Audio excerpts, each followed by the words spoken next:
जय हिंद साथियों। इस क्लास में हम एक ऐसे देखेंगे जो कि पर्यावरण पारिस्थितिकी पर लिखा है मैंने। देखते हैं।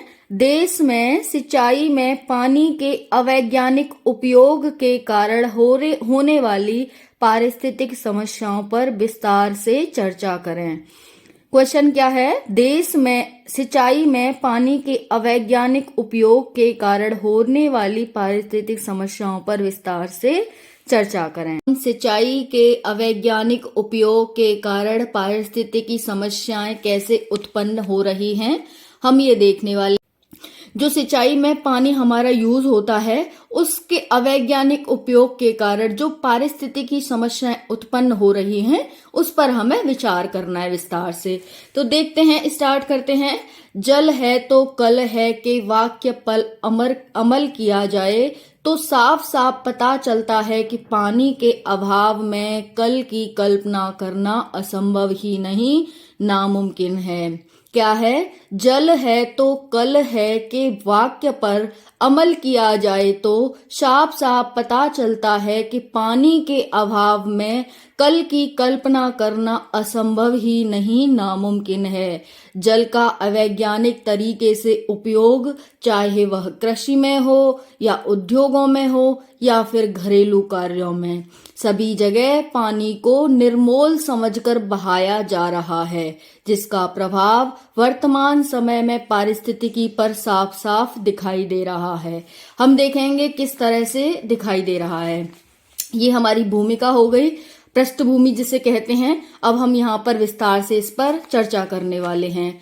वर्तमान समय में मानवीय सुविधाओं में बढ़ोतरी। मानवीय सुविधाएं आप शहरों में देख ही रहे हो किस तरह से शहरों में मानवीय सुविधाओं में वृद्धि हो रही है।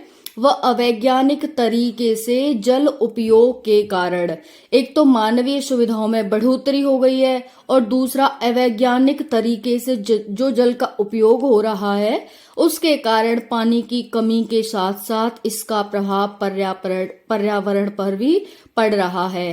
किसान द्वारा पानी उपयोग के अवैज्ञानिक व रूढ़िवादी तरीके को निम्न प्रकार समझा जा सकता है। क्योंकि हमसे क्वेश्चन में सिंचाई के बारे में ही पूछा था, इसीलिए हम सिंचाई कौन करता है? किसान। किसान की गलती नहीं है, किसान की बस ये गलती है कि अभी वो इतना ज्यादा अवेयर नहीं है, उसे वैज्ञानिक तरीके नहीं आते हैं, इस वजह से सिंचाई में हमारा पानी ज्यादा वेस्ट होता है। तो किसानों द्वारा पानी का अवैज्ञानिक उपयोग। पहला है शिक्षा वह तकनीक के अभाव में ज्यादा पानी से सिंचाई करते रहना। क्योंकि अभी हमारे किसान शिक्षित नहीं हैं, उन्हें तकनीक नहीं पता है कि हमें कितना पानी देना है खेत में, इस वजह से इसके अभाव में ज्यादा पानी से सिंचाई करते रहना। दूसरा है बाजरे की फसल के लिए उपयुक्त जमीन पर धान की खेती करना।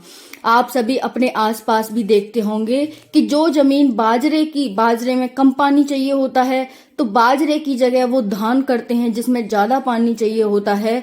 तो इससे क्या कर रहे हैं, वो ज्यादा पानी लगा के उसमें जो क्योंकि जहां पर बाजरा हो सकता है वहां धान नहीं हो सकता, लेकिन वहां पर किसान धान कर रहे हैं तो बहुत ही ज्यादा, जितना धान को जरूरत होती है उससे भी ज्यादा पानी की आवश्यकता होगी क्योंकि वहां की जमीन ऐसी है। इस वजह से जमीन पर धान की खेती करना। तीसरा है गन्ने की फसल में आवश्यकता न रहने पर भी सिंचाई की जा रही है, क्योंकि अभी उन्हें वैज्ञानिक तरीका नहीं पता है, इस वजह से। तो गन्ने की फसल में आवश्यकता न रहने पर भी सिंचाई की जा रही है। नेक्स्ट है खेत तक पानी को ले जाने के लिए मिट्टी की गूल बनाई या फिर मेड़ बनाई जाती है, जिससे पानी का रिसाव होता रहता है। जो खेत में पानी ले जाने के लिए हम मेड़ बनाते हैं या फिर गूल बनाते हैं, जिससे गूल कहा जाता है, नाली होती है, पानी ले जाया जाता है खेत में, तो उसमें भी बहुत ज्यादा पानी की वेस्टिंग होती है।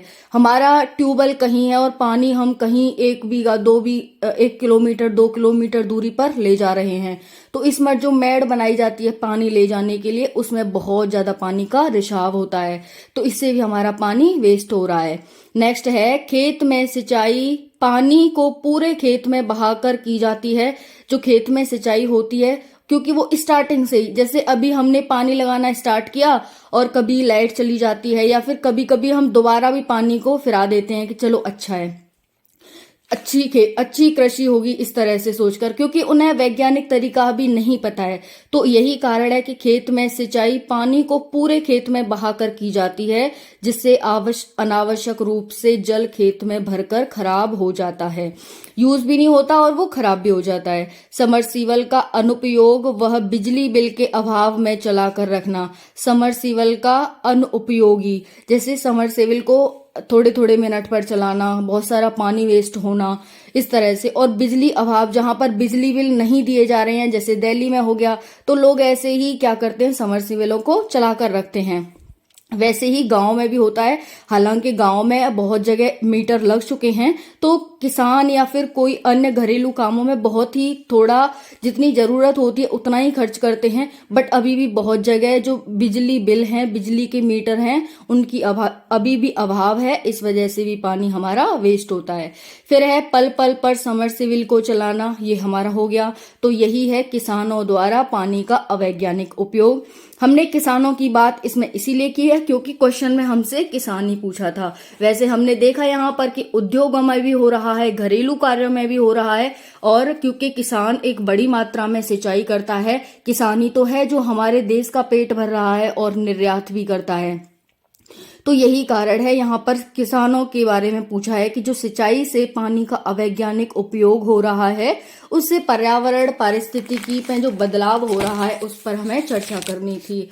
अभी यहाँ पर देख लेते हैं, इस तरह ही घरेलू व उद्योगों में पानी की बर्बादी की जा रही है, जिसका प्रत्यक्ष व अप्रत्यक्ष प्रभाव पर्यावरण पर पड़ रहा है। अब हम पर्यावरण पर पड़ने वाले प्रभाव देखेंगे कि पर्यावरण पर क्या प्रभाव पड़ रहा है। कृषि में विषाक्तता व हानिकारक तत्वों को देखा जाना। कृषि में क्या हो रही है, विषाक्तता हो रही है और हानिकारक तत्व देखे जा रहे हैं। समझते हैं, जैसे आप खाना खाते हो, खाना ज्यादा खा लेते हो तो आपको डाइजेस्ट नहीं होता, आपको दिक्कत होने लगती है ना। वैसे ही क्या है कि खेती में भी होता है। खेती में एक नॉर्मल, अगर आप सामान्य तरीके से पानी दोगे तो वो इजीली डाइजेस्ट हो जाएगा, क्योंकि खेती में वही हो रहा है जिसे हम खाएंगे, तो खाना तो लास्ट में हमें ही है ना। तो ज्यादा तत्व चले जाएंगे, क्योंकि पानी में भी तो तत्व हैं, H2O है, और भी मिनरल्स होते हैं, तो वो सारे उनमें ज्यादा हो जाएंगे, और जब हम उस फसल को खाएंगे तो लास्ट में हमें ही नुकसान होगा। तो इसी वजह से कृषि जो खाद्यान्न फसलें हैं उनमें विषाक्तता देखी जा रही है और वह हानिकारक तत्वों को देखा जाना। पानी स्रोतों का समाप्त होना, हरियाली खत्म होती जा रही है, इसका कारण पारिस्थितिकी तंत्र प्रभावित हो रहा है, ग्लेशियर पिघल रहे हैं, और यहाँ पर देख सकते हैं जलवायु परिवर्तन हो रहा है। देखो, जब हम कृषि में हम जब ज्यादा पानी दे देंगे तो उसमें ज्यादा विषाक्तता उत्पन्न हो जाएगी, ज्यादा उसमें तत्व चले जाएंगे। हमें सिर्फ एक मात्रा तक ही तत्वों की आवश्यकता होती है, उससे ज्यादा एलिमेंट हमारी बॉडी के लिए हानिकारक हैं।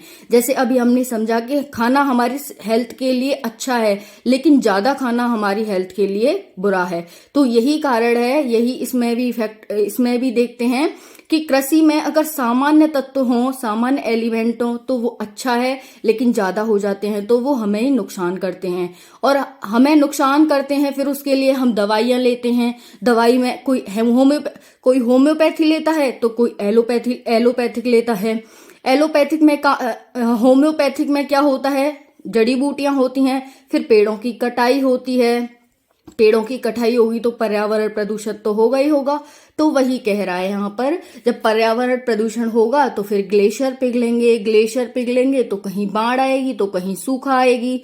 इस तरह से यहाँ पर देख सकते हैं ग्लोबल वार्मिंग का बढ़ना, समुद्री जल स्तर का बढ़ना, समुद्री जीवों पर दुष्प्रभाव, अंततः पर्यावरण प्रभावित। जो समुद्र के जीव हैं जो कम पानी में रहते हैं, या फिर पानी विषाक्त हो जाएगा तो फिर उसमें समुद्री जीवों के लिए भी हानिकारक है। भूमि की उर्वरकता में कमी आ जाएगी, पशु पक्षी जीव जंतुओं पर दुष्प्रभाव पड़ेगा और पानी के अभाव में ये खत्म हो जाएंगे। फिर यहाँ पर है जंगलों व पानी के अभाव में सूखना, जिसका अंततः प्रभाव पर्यावरण पर पड़ेगा।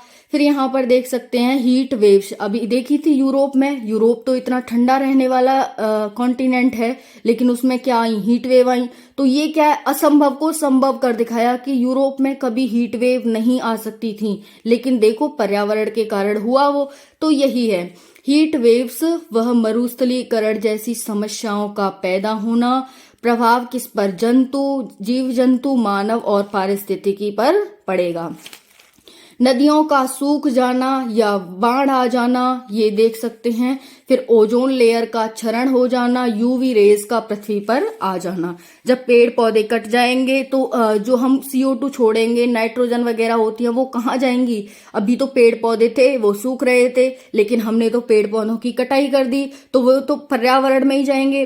पर्यावरण में जाएंगे तो जो ओजोन लेयर हमें यूवी रेस से बचा के रख रखी है, यूवी रेस अगर पृथ्वी पर आने लगेंगी तो यही कारण है कि वर्तमान में आप कैंसर जैसी समस्याएं हर अधिकतर व्यक्तियों में देखते हैं। तो क्या कारण है, पर्यावरण प्रदूषण ही कारण है। तो इस क्लास में हमने देखा कि किस तरह से सिंचाई से एक बड़े लेवल पर चेंजेस हो रहे हैं।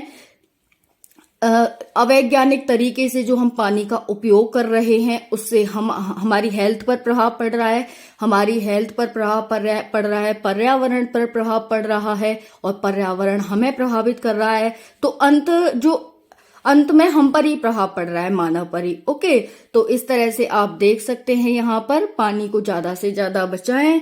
आपको ये ऐसे कैसा लगा, मुझे कमेंट सेक्शन में जरूर बताना। जय हिंद, जय भारत।